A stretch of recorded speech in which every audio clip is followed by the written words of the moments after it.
नमस्कार दोस्तों। नीतीश कुमार विपक्ष को एक करने में कोई कसर छोड़ना नहीं चाहते हैं और यही का परिणाम है कि हालिया दिनों में नीतीश कुमार और तेजस्वी यादव ने दिल्ली में कांग्रेस के कार्यालय में पहुंच करके कांग्रेस के सुप्रीमो मल्लिकार्जुन खड़गे और राहुल गांधी से उन्होंने मिली और एक तरह से एक पूरी तरह रोड मैप उन्होंने तैयार कर ली। उन्होंने एक तरह का फाइनल डिसीजन दे दिया कल कि अब एक विपक्षी गठबंधन बनेगा और जिसमें समान विचारधाराएं, समान आइडिया रखने वाले बहुत सारे लोग होंगे और हम सब मिल करके 2024 का लोकसभा चुनाव लड़ेंगे।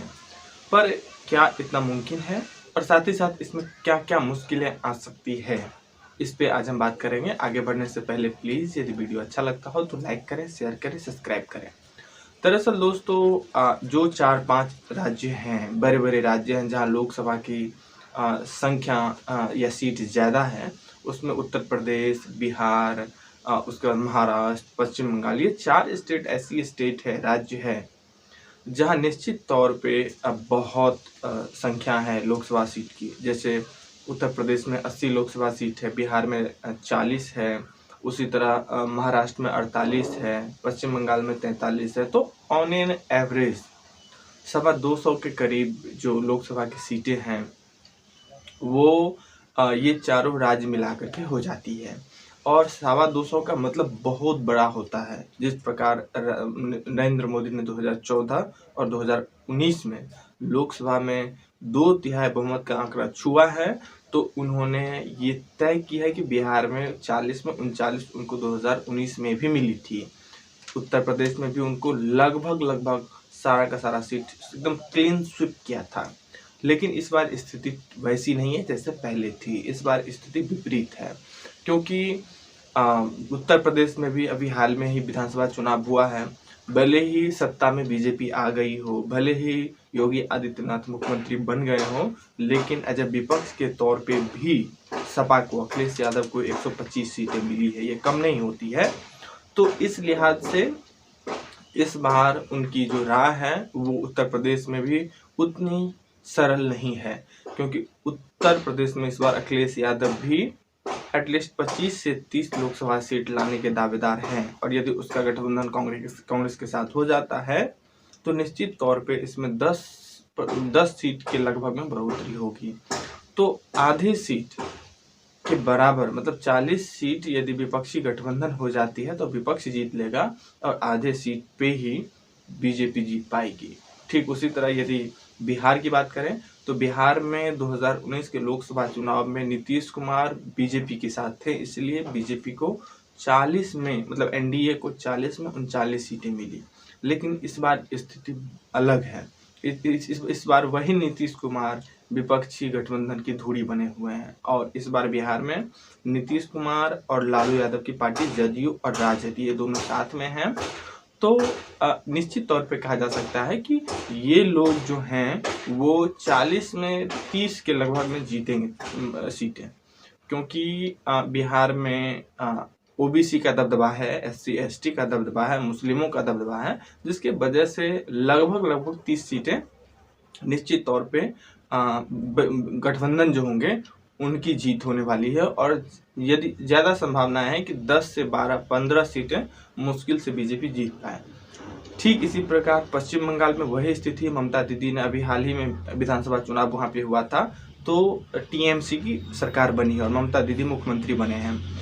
तो वहाँ भी बीजेपी की राहें आसान नहीं है क्योंकि उस चुनाव में भी, विधानसभा चुनाव में भी बीजेपी ने कोई कसर नहीं छोड़ी थी और ठीक ठाक मशक्कत की थी। बावजूद इसके वहाँ उसको एज ए मजबूत विपक्ष के तौर पे भी वो वहाँ नहीं रह पाई।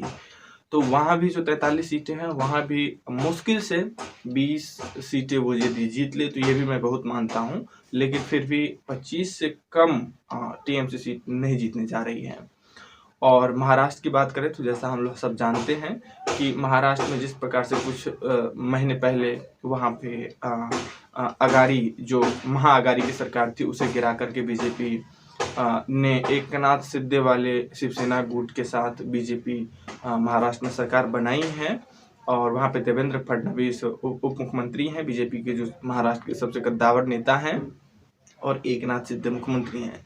लेकिन जिस प्रकार से सुप्रीम कोर्ट, निर्वाचन आयोग द्वारा शिवसेना पार्टी का गठबंधन, शिवसेना पार्टी का चुनाव चिन्ह, party symbol, party Eknath Shinde वाले गुट को दे देना, और इससे पूरे महाराष्ट्र में और पूरे मराठी जो वाकई में असलियत शिवसेना थे, उसे इस बात का दुख और रोष दोनों है।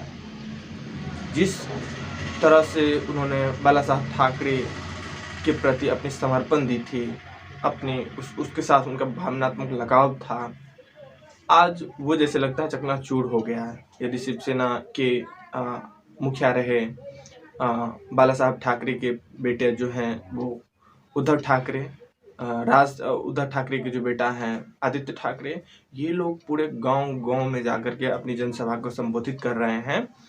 और निश्चित तौर पे ये देखने को मिल रही है जमीनी स्तर पे कि बीजेपी और एकनाथ शिंदे वाली गुट के विरोध में निश्चित तौर पे लोगों में आक्रोश है, और आने वाले चुनाव में वो जग जाहिर भी करेंगे इस आक्रोश को वोट के रूप में। तो महाराष्ट्र में भी कुछ ठीक स्थिति नहीं है। 48 सीटें अभी हाल में ही वहाँ पे चुनाव हुए थे, बीजेपी की पत्ता कट गई, कोई मतलब जनाधार भी नहीं बचा।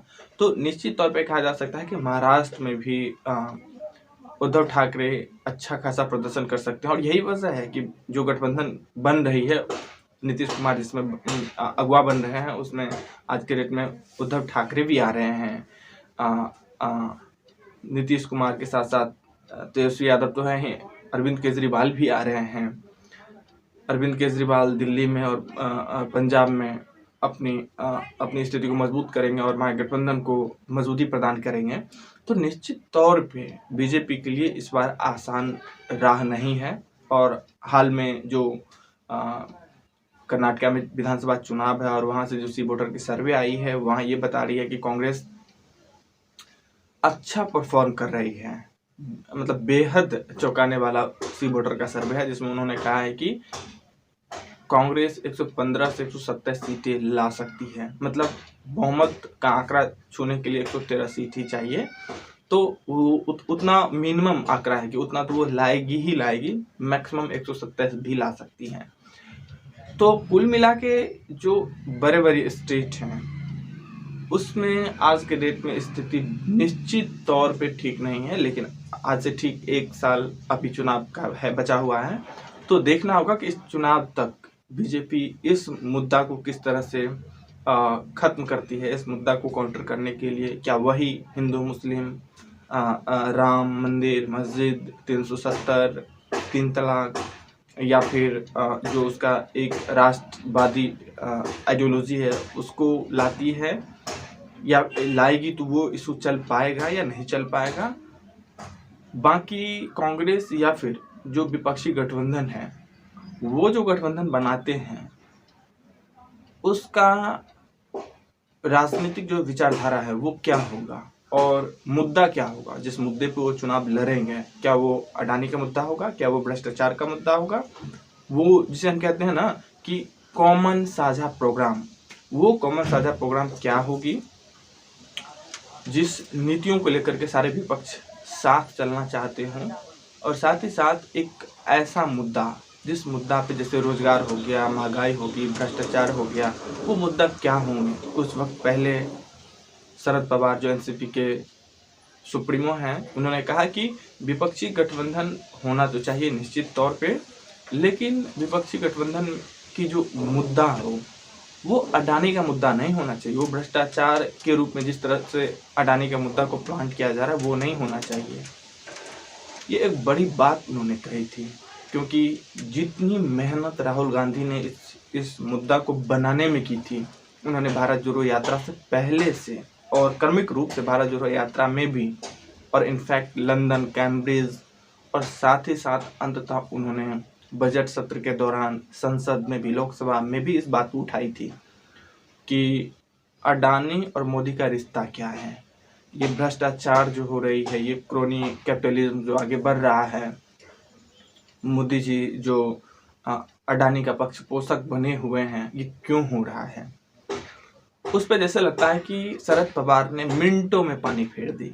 जो सालों लगा जिस मुद्दा को बनाने में, उस पर शरद पवार ने मिनटों पे पानी फेर दिया। और उन्होंने कहा क्या, उन्होंने कहा कि विपक्षी गठबंधन की जो एकता होगी उसमें जो इशू होंगे वो अडानी का इशू नहीं होना चाहिए, क्योंकि वो इतना बड़ा इशू नहीं है और इससे बिजनेस पे इम्पैक्ट पड़ता है। यदि हम अडानी अंबानी के मुद्दे को लेकर के तूल दें तो ये बिजनेस के लिए ठीक नहीं है। तो निश्चित तौर पे ये आने वाला वक्त ही बताएगा कि विपक्षी गठबंधन का जो इशू है, मुद्दा है, वो क्या होगा और उसका साझा कॉमन प्रोग्राम क्या होने वाला है। इस वीडियो में इतना ही। अच्छा लगता हो तो प्लीज़ लाइक करें, शेयर करें, सब्सक्राइब करें। Thank you.